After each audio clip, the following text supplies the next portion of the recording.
ये लगभग 4.5 अरब साल पहले हुआ था। इसे प्रत्यक्ष रूप से तो किसी ने नहीं देखा, लेकिन साइंस के इरिफ्यूटेबल प्रिंसिपल्स पर विचार करें तो कुछ ऐसा ही हुआ होगा। हमारी विशाल आकाशगंगा का एक कोना स्पेस में साइक्लोन की तरह घूम रहा था। सेंटर में अत्यधिक गर्मी और दबाव था, जिसका प्रभाव धीरे धीरे बढ़ता गया और अंत में बादल के मूल में तापमान 14 मिलियन डिग्री सेल्सियस तक पहुंच गया। इतने हाई टेम्परेचर पर बादलों का मैं कंपोनेंट हाइड्रोजन गैस अब इंडिपेंडेंट फॉर्म में मौजूद नहीं है, यानी इसका हर एटम हीलियम में डिसइंटीग्रेट होने लगा।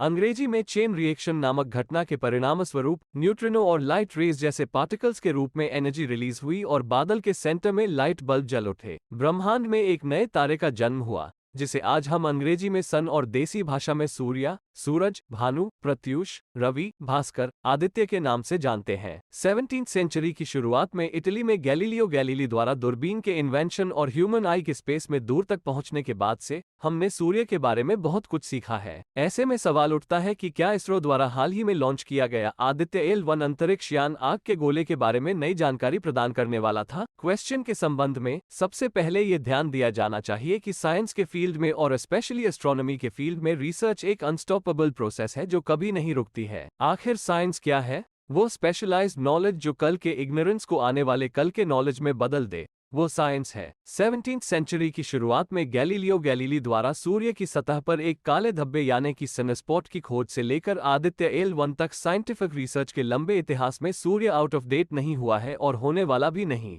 बल्कि अब उस आग के गोले के बारे में रिसर्च एक नए फेज में प्रवेश कर गया है जो सोलर एटमॉस्फेयर की कॉम्प्लेक्स स्टडी है। पृथ्वी पर हाई टेक टेलीस्कोप्स का एक प्रेमिसेस स्थापित करके सोलर एटमॉस्फेयर में रिसर्च सालों से चल रहा है, लेकिन आदित्य L1 को स्पेस पते पर भेजने की एक लिमिट है। प्याज की लेयर्स की तरह सूर्य का शक्ल भी अलग अलग लेयर्स से बना है, जिनमें से एक को कोरोना के नाम से जाना जाता है। इस बाहरी लेयर्स का तापमान 22 लाख डिग्री सेल्सियस से कम नहीं होता है। जैसे ही हाइड्रोजन एटम तीव्र गर्मी के तहत डिसइंटीग्रेट होते हैं, इलेक्ट्रॉन और प्रोटॉन मुक्त हो जाते हैं और सूर्य के आंतरिक दबाव से स्पेस में चले जाते हैं। अगर आप स्पीड पूछे तो मिनिमम 10 लाख और maximum 36 lakh kilometre. Scientific language में सोलर विंड नामक फ्लो हर 5 दिन में पृथ्वी पर पहुंचता है। यदि हमारी दिव्य वसुंधरा के चारों ओर लिपटा स्ट्रॉन्ग मैग्नेटिक फील्ड न होता तो सोलर विंड के हाईली चार्ज आयन, इलेक्ट्रॉन और प्रोटॉन के पार्टिकल जीवन को नष्ट कर देते। लकीली पृथ्वी का मैग्नेटिक फील्ड अपर एटमॉस्फेयर में सोलर विंड में आयन पार्टिकल्स को फंसा लेता है और उन्हें प्रकाश के फोटोन के रूप में बिखेर देता है, सतह तक नहीं पहुंचने देता। ये रुकावट पृथ्वी से सूर्य की स्टडी करने में ऑब्स्ट्रक्शन साबित होती है। आयन पार्टिकल्स का प्रवाह पृथ्वी आधारित सेंसर तक नहीं पहुंच पाता है, जिससे सोलर विंड की डिटेल्ड स्टडी मुश्किल हो जाती है। यदि आप सोलर एटमॉस्फेयर को करीब से समझना चाहते हैं तो आपको इसे पृथ्वी के बजाय स्पेस से देखना होगा। इसीलिए इसरो ने आदित्य L1 अंतरिक्ष यान अंतरिक्ष में भेजा, जहां से अनइंटरप्टेड रूप से आदित्य के बारे में स्टडी किया जा सके। यान को लैग्रेंज पॉइंट नामक स्थान पर पार्क किया जाएगा ताकि इसकी कैमरा रहित सेंसर जैसी आंख सूर्य पर स्थिर रहे। 18वीं सेंचुरी के फ्रेंच एस्ट्रोनॉमर जोसेफ लैग्रेंज ने मैथमेटिकल फॉर्मूलाज का इस्तेमाल करके कैलकुलेशन की अर्थ और मून की ऑर्बिट्स के भीतर स्पेस में कुल 5 पॉइंट हैं जहां 2 सेलेस्टियल बॉडी एक दूसरे के ग्रेविटेशनल फील्ड को काटते हैं। परिणामस्वरूप उन 5 जगहों पर तैर रही कोई भी चीज जैसे कि सैटेलाइट या शिप न तो मून के ग्रेविटेशन से आकर्षित होती है और न ही पृथ्वी के ग्रेविटेशन से। जोसेफ लैग्रेंज ने 5 जगहों की पहचान L1, L8, L3, L4 और LS के रूप में की।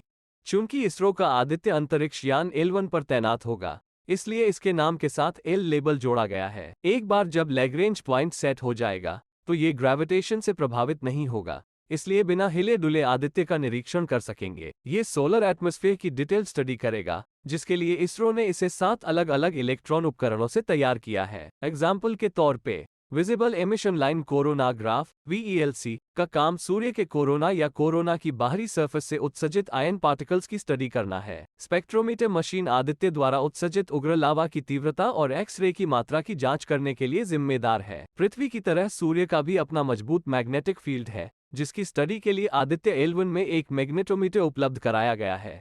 इसरो साइंटिस्ट्स द्वारा आदित्य L1 को सौंपी गई मुख्य जिम्मेदारी पृथ्वी और सूर्य के बीच विशाल स्पेस की मौसम रिपोर्ट प्रदान करना है। जैसा कि वर्तमान चर्चा में बताया गया है, आयनाइज्ड सोलर एयर लगातार पृथ्वी पर आ रही है। हम सुरक्षित हैं क्योंकि मैग्नेटिक फील्ड ढाल इसे आकाश में ऊपर रोक देती है, लेकिन पृथ्वी की सर्कमएम्बुलेशन कर रहे दुनिया के 7,800 सैटेलाइट ऐसी सुरक्षा का आनंद नहीं ले सकते। जब सोलर विंड से हाईली चार्ज न पार्टिकल सैटेलाइट को चार्ज करते हैं तो इलेक्ट्रिकल चार्ज उत्पन्न होता है। सैटेलाइट में एक चिंगारी उत्पन्न होती है और उसके इलेक्ट्रॉनिक्स में शॉर्ट सर्किट हो जाता है। ऐसा पहले भी बार बार हुआ है। एग्जाम्पल के तौर पे 1994 में सोलर विंड के कारण $250 मिलियन का अमेरिकन सैटेलाइट शॉर्ट सर्किट के कारण बेकार हो गया। 4 साल बाद अमेरिका को 20 करोड़ रुपए की कीमत वाले गैलेक्सी 4 नाम के एक और सैटेलाइट को शॉर्ट सर्किट के कारण डाइवर्ट करना पड़ा। इसरो के आदित्य एल1 को इस तरह के नुकसान से बचने का काम सौंपा गया है। ये सूर्य के चमकते सकल के कोरोना से उठने वाले आयन पार्टिकल्स की धारा पर कड़ी नजर रखेगा। इसलिए आयन पार्टिकल्स का कोई भी शक्तिशाली तूफान आदित्य एल1 से नहीं छूटेगा। डिजास्टर की एडवांस न्यूज इसरो के ग्राउंड स्टेशन तक पहुंच जाएगी, ताकि रिसीव्ड डेटा के आधार पर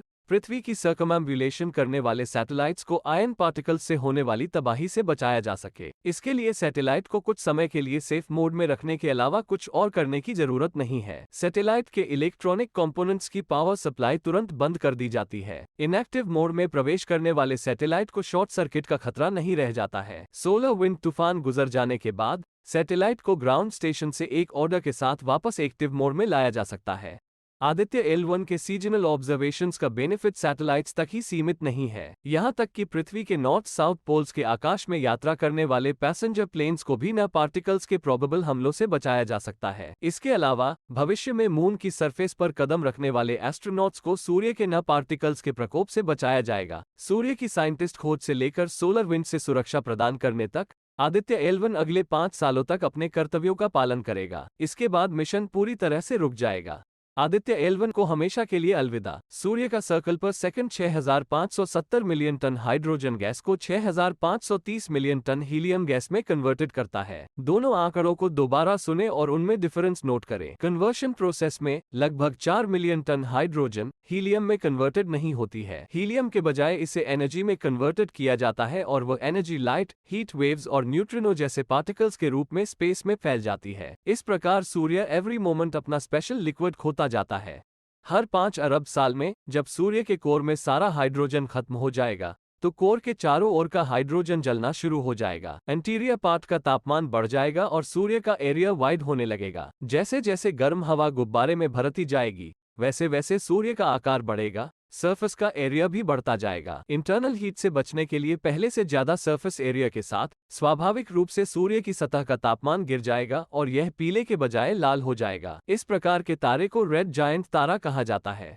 हमारा सूर्य लगातार फैलता रहेगा और अंत में एक लाल विशाल तारा बन जाएगा जो अभी के सूर्य से 100 गुना बड़ा होगा। यह एक्रीशन जोन पहले से ही 13,92,520 किलोमीटर के डायमीटर वाला एक उभरा हुआ एरिया है। तो कल्पना करें कि अपने मूल आकार से 100 गुना फूलने के बाद ये कितना राक्षसी दिखाई देगा। जब सूर्य रेड जायंट फेज में फैलेगा तो सबसे पहले उसका पड़ोसी मर्क्यूरी प्लैनेट और फिर वीनस प्लैनेट की शामत आ जाएगी। सूर्य की विशाल भट्ठी में उन ग्रहों के हमेशा के लिए भस्म हो जाने के बाद बारी आती है पृथ्वी की और फिर नाइट प्लैनेट मार्स की। एक फेज ऐसा भी होगा जब इसमें हाइड्रोजन के स्थान पर केवल हीलियम गैस होगी। जैसे ही हीलियम कार्बन में कन्वर्टेड हो जाएगी सूर्य फूल जाएगा। एक्सपेंशन इतना ज्यादा होगा कि इसकी आउटर लेयर छाल की तरह छिल जाएगी और स्पेस में उड़ जाएगी और अपने पीछे एक खोल जैसा इंटीरियर पार्ट छोड़ जाएगी। हालांकि सफेद पिग्मी तारे के रूप में सूर्य का आकार पृथ्वी के बराबर ही है, लेकिन इसमें गर्मी की कोई सीमा नहीं है। कई सालों तक सफेद पिग्मी बने रहने के बाद अंत में सूर्य के पास कंजम्पशन करने के लिए पर्याप्त हाइड्रोजन या हीलियम नहीं बचेगा। इसलिए यह एक बहुत ही पीला और बेजान काला पिग्मी बन जाएगा। वो जले हुए कोयले के समान हो जाएगा।